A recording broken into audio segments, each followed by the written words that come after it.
पाकिस्तान में भारत के ऑपरेशन आक्रमण से जबरदस्त खलबली मची है। इस वक्त पाकिस्तान में खौफ का आलम है और ऐसी स्थिति है कि पाकिस्तान के जनरल और पाकिस्तान के पूर्व विदेश मंत्री बिलावल भुट्टो के परिवार पाकिस्तान छोड़कर विदेश भाग गए हैं।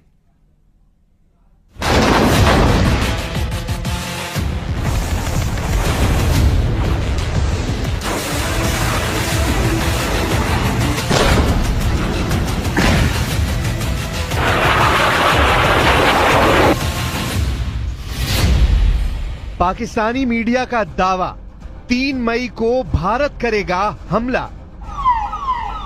पाकिस्तानी सेना और पाकिस्तान में बैठे आतंकियों के आकाओं की शह पर जिस तरह से 22 अप्रैल को पहलगाम में हिंदुस्तानियों का नरसंहार हुआ है, उसने पूरे भारत को जबरदस्त गम और गुस्से से भर दिया है। भारत सरकार और भारतीय सेना पर पूरी दुनिया की निगाह है कि भारत अपने 27 हिंदुस्तानियों की मौत का बदला कैसे लेगा। इधर दूसरी तरफ एलओसी और पीओके में पाकिस्तानी सेना की कई डिवीजन मोर्चा संभालने के लिए निकल पड़ी है, जबकि पाकिस्तान में मौजूद लगभग सभी चैनल अब दावा करने लगे हैं कि भारत इस बार बहुत बड़ा हमला पाकिस्तान पर करने जा रहा है। भारत में पाकिस्तानी दूतावास के उच्चायुक्त रहे अब्दुल बासित ने तो यहां तक बता दिया है कि भारत 1 से 3 मई के बीच पाकिस्तान पर बहुत बड़ा हमला करने वाला है। अब्दुल बासित ने ये नहीं बताया है कि उन्हें भारत के हमले से जुड़ी इतनी पुख्ता जानकारी कहां से मिली। जरा देखिए पाकिस्तान के पूर्व उच्चायुक्त अब्दुल बासित क्या दावा कर रहे हैं।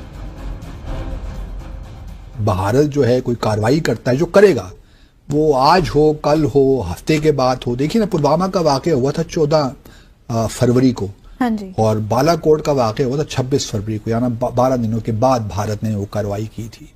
इसी तरह उड़ी का वाकया हुआ था, जहां तक मुझे याद पड़ रहा है 18 या 19 सितंबर को, और भारत ने कार्रवाई जो सो कॉल्ड सर्जिकल स्ट्राइक्स की थी वो की थी 28 सितंबर को। तो भारत का रिकॉर्ड क्लियर है कि 8 से 10 से 12 दिन लेते हैं कोई कार्रवाई करने पे। अगर उसी पैटर्न को रखा जाए तो ये 22 अप्रैल को हुआ, तो आप तवक्को रख सकती हैं कि 21, 2, 1, 2 या कम या 2, इन 3 या मई के पहले हफ्ते में कोई कार्रवाई हो सकती है, या फिर उससे बाद में भी हो सकती है। पाकिस्तानी मीडिया का दावा, टारगेट पर इस्लामाबाद, कराची, रावलपिंडी। इधर दूसरी तरफ भारतीय थल सेना के चीफ उपेंद्र द्विवेदी 15वीं कोर की बैठक जम्मू कश्मीर में कर चुके हैं और ऐसे दावे किए जा रहे हैं कि भारतीय सेना के तीनों अंग ने इस बार ऐसी जंगी तैयारी की है जिसका सामना पाकिस्तानी सेना 3 दिन भी नहीं कर पाएगी। भारतीय सेना की तरफ से जारी की गई तस्वीरें और वीडियो में पाकिस्तान को साफ संकेत दिए गए कि भारत पहलगाम के गुनहगारों को पृथ्वी के आखिरी छोर तक नहीं छोड़ेगा। हम आपको पाकिस्तानी मीडिया में उन गीदड़ भपकी और बचकाने दावों को दिखाते हैं जो साबित करता है कि जब सियार की मौत आती है तो वो शहर की तरफ भागता है। जरा इस वीडियो को देखिए। इसमें पाकिस्तानी चैनल सुनो न्यूज पर पाकिस्तान के रक्षा विशेषज्ञ जफर हिलाली और पाकिस्तान के retired lieutenant general Ghulam Mustafa डींगे मारते हुए भारत पर परमाणु बम से हमला करने की वकालत कर रहे हैं। न्यूक्लियर वेपन्स का टाइम क्या है? आपने अनाउंस कर भी दिया था कि हम हर चीज से लड़ेंगे जो हमारे पास है। आपने मुल्क को कहा था कि घास खाओ, अगर तुम घास खाओगे तो ये वेपन भी हम हासिल कर लेंगे। हमने घास खाया, वेपन हासिल हो गई, तो अब ये वेपन्स हमें इस्तेमाल करने के लिए तैयार होना चाहिए। क्या इंडिया ये मानेगा? देखिए, एक ही तरीका है इंडिया को हराना।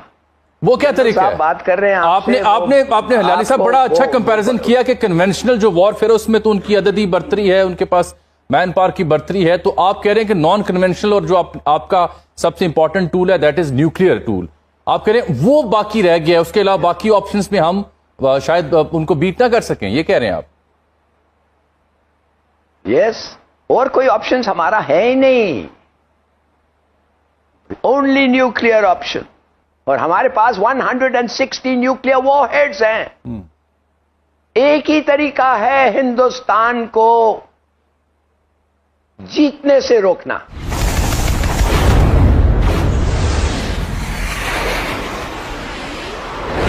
पाकिस्तानी मीडिया ये मानकर चल रही है कि भारत हर हाल में पाकिस्तान पर हमला जरूर करेगा। यही वजह है कि इस वक्त पाकिस्तानी मीडिया भारत के खिलाफ युद्ध करने की मुहिम का अड्डा बन चुका है, जबकि दूसरी तरफ पाकिस्तान की एयरफोर्स अपने F-16 जेट से, खासतौर से LOC के पास दिन रात पेट्रोलिंग कर रही है। पाकिस्तान चीन से मिले VT-4 टैंक को तेजी से भारत से सटे बॉर्डर पर पहुंचा रहा है। POK में तैनात पाकिस्तान की 10वीं कोर, जिसका हेडक्वार्टर रावलपिंडी में है, उसके लेफ्टिनेंट जनरल इस वक्त भारत के हमलों को लेकर बुरी तरह से घबराए हुए हैं। आलम यह है कि पाकिस्तान में मेडिकल इमरजेंसी का ऐलान कर दिया गया है। पाकिस्तान ने पाकिस्तान अधिकृत कश्मीर यानी POK में मेडिकल इमरजेंसी की घोषणा की है। ये कदम तब उठाया गया है जब नियंत्रण रेखा यानी LOC के पास सैन्य गतिविधियां बढ़ गई हैं और पाकिस्तान को भारतीय हमले का खतरा महसूस हो रहा है। पाकिस्तान के नेता युद्ध की स्थिति में भारत पर परमाणु बम गिराने की धमकी दे रहे हैं। पाकिस्तान में लीपा और झेलम घाटी के स्वास्थ्य निदेशालय द्वारा जारी इस आदेश में कहा गया है कि सभी अस्पतालों और चिकित्सा केंद्रों में ड्यूटी पर तैनात कर्मियों को किसी भी अप्रिय घटना से निपटने के लिए पूरी तरह तैयार रहना होगा। इसके अलावा किसी भी कर्मचारी को छुट्टी या स्थानांतरण की अनुमति नहीं दी जाएगी और सरकारी वाहनों का निजी उपयोग भी प्रतिबंधित कर दिया गया है। भारत के chief of defence staff lieutenant general Anil Chauhan रक्षा मंत्री राजनाथ सिंह से मिलकर बॉर्डर के हालात और तैयारी के बारे में ब्यौरा दे चुके हैं। भारतीय सेना के अर्जुन टैंक ने राजस्थान से सटे पाकिस्तान के बॉर्डर के पास मोर्चा संभाल लिया है। अरब सागर में ब्रह्मोस मिसाइल का जलवा देखकर पाकिस्तानी जनरलों की पतलूनें गीली होने लगी हैं, जबकि LOC पर भारत ने जिस तरह से 600 गोलियों का जवाब 1300 गोलियों से दिया है, उससे पाकिस्तानी सेना भारतीय सेना के प्रचंड इरादों को भांप चुकी है। पाकिस्तानी मीडिया में जाना पहचाना नाम नजम सेठी, जो पाकिस्तान के पंजाब प्रांत के पूर्व मुख्यमंत्री रह चुके हैं, वो भी ये मानने को मजबूर हुए कि भारत के साथ अगर पाकिस्तान का युद्ध लंबा चलेगा तो पाकिस्तान को परमाणु बम का इस्तेमाल करना पड़ सकता है। पाकिस्तानी पत्रकार से नजम सेठी ने देखिए क्या कहा है। नजम सेठी ने धमकी भरे अंदाज में कहा कि भारत के एक्शन पर रिएक्शन पाकिस्तान जरूर करेगा। नजम सेठी ने गीदड़ धमकी देते हुए कहा है कि पाकिस्तान भारत पर परमाणु बम गिरा सकता है। नजम सेठी ने कहा कि अगर भारत पाकिस्तान के बीच युद्ध कुछ दिन चलता है तो भारत पाकिस्तान पर हावी नहीं हो सकता है, लेकिन अगर युद्ध लंबा चलता रहा तो पाकिस्तान भारत के सामने टिक नहीं पाएगा। फिर ऐसे में पाकिस्तान परमाणु बम गिरा सकता है। भारत तो वैसे भी डरा हुआ है, उसको पता है कि हम पागल हैं, कहीं कुछ कर ही ना दे। हम युद्ध से डरते नहीं हैं। एक हाथ में भीख का कटोरा और दूसरे हाथ में बम का कटोरा लिए पाकिस्तान भारत को जंगी धमकियां दे रहा है। पाकिस्तानी सेना के चीफ आसिम मुनीर ने एक बार फिर से जिहादी और आतंकियों की तरह हिंदू और हिंदुस्तान के खिलाफ जहर उगला है। जनरल आसिम मुनीर ने हिंदुओं के खिलाफ एक बार फिर से 26 अप्रैल को पाकिस्तान के खैबर पख्तूनवा प्रांत में ऐसा घिनौना जिहादी बयान दिया है जिसने भारत को और ज्यादा गुस्सा दिला दिया है। पाकिस्तानी सेना के चीफ आसिम मुनीर खैबर पख्तूनवा प्रांत के काकुल इलाके में पाकिस्तानी सैन्य अकादमी यानी PMA में कैडेट की पासिंग आउट परेड को संबोधित कर रहे थे। उस दौरान पाकिस्तान के नए फौजियों को संबोधित करते हुए उन्होंने कहा कि 2 नेशन थ्योरी इस बुनियादी मान्यता पर आधारित थी कि मुसलमान और हिंदू 2 अलग अलग राष्ट्र हैं, एक नहीं है। हम मुसलमान कभी भी हिंदुओं के साथ नहीं रह सकते हैं। हिंदुओं पर भड़कते हुए मुनीर ने कहा, मुसलमान जीवन के सभी पहलुओं, धर्म, रीति रिवाज, परंपरा और सोच में हिंदुओं से अलग है। पाकिस्तान कई कुर्बानियों के बाद हासिल हुआ है और इसे सुरक्षित रखना सशस्त्र बलों का कर्तव्य है। हमारे पूर्वजों ने पाकिस्तान के निर्माण के लिए बहुत बड़ी कुर्बानियां दी हैं। हम जानते हैं कि इसकी रक्षा कैसे करनी है। हम आपको बता दें कि 16 अप्रैल 2025 को जनरल मुनीर ने कहा था कि कश्मीर हमारे गले की नस है और हम इसे हासिल करके रहेंगे। हिंदुओं को कश्मीर से खदेड़ेंगे। 16 अप्रैल को दिए गए मुनीर के इसी भाषण के बाद 22 अप्रैल को पहलगाम में 27 हिंदुस्तानियों को पाकिस्तान के आतंकियों ने गोलियों से भून दिया था। Our stance on Kashmir is absolutely clear. It was our jugular vein. It is our jugular vein. We will not forget it, and we will not leave our Kashmiri brethren in their heroic struggle, what they are waging against the Indian occupation. Border पर तनाव जबरदस्त हो गया है। भारत की सेनाएं पाकिस्तान की हर करतूत का मुंहतोड़ जवाब दे रही हैं, जबकि जम्मू कश्मीर में मौजूद जिहादी और आतंकियों के घरों को भारतीय सुरक्षा बल धमाकों से उड़ा रहे हैं। एक एक आतंकी और उनके आकाओं के घरों के चीथड़े उड़ाए जा रहे हैं। अभी तक कश्मीर में 12 के करीब आतंकियों के घरों को मिट्टी में मिलाया जा चुका है। इधर जो आंकड़े भारत और पाकिस्तान की सैन्य और आर्थिक ताकत को लेकर सामने आए हैं, वो हैरान करने वाले हैं। इन आंकड़ों के मुताबिक भारत पाकिस्तान को 7 दिन की जंग में घुटनों पर ला देगा।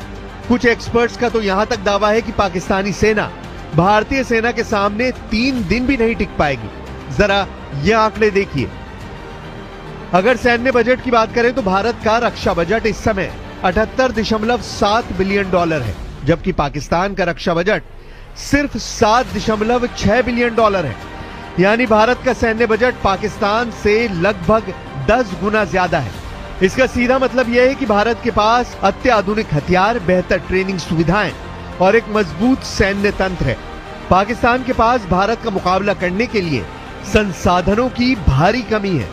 जब बात विदेशी मुद्रा भंडार यानी फॉरेक्स रिजर्व्स की आती है तो पाकिस्तान की हालत बेहद खराब है। भारत के पास इस वक्त लगभग 678 बिलियन डॉलर का विदेशी मुद्रा भंडार है, जो उसे वैश्विक आर्थिक झटकों से बचाने में सक्षम है। इसके मुकाबले पाकिस्तान के पास सिर्फ 8 बिलियन डॉलर का भंडार है, जिससे वो अपनी जरूरत की चीजें भी मुश्किल से खरीद पा रहा है।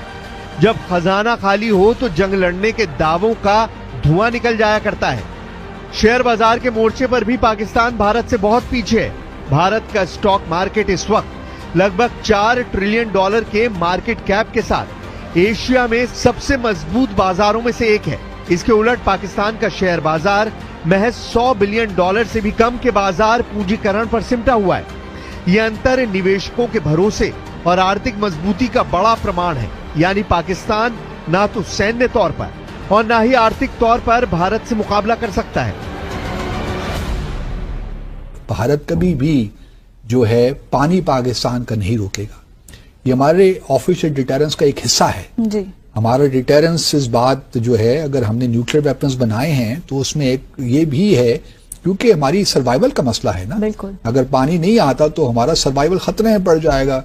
तो ये हमारा एक जो है, भारत को ये होशियार रहना चाहिए, 10 मरतबा 100 मरतबा सोचना चाहिए कि पानी को बंद करने का मतलब क्या है, या पानी को कम जो फ्लो है उसको भी कम करने का मतलब भी क्या है।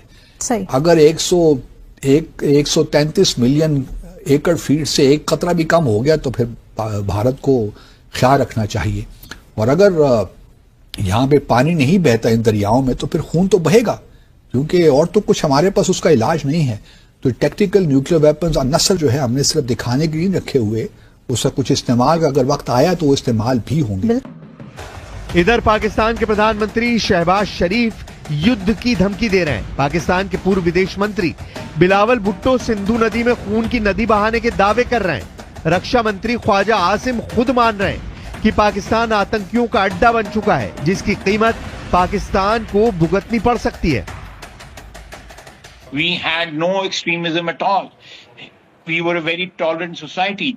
It was made to, the society was then, the whole ethos of the society was changed to support the jihad, and this was jihad which was invented by the West.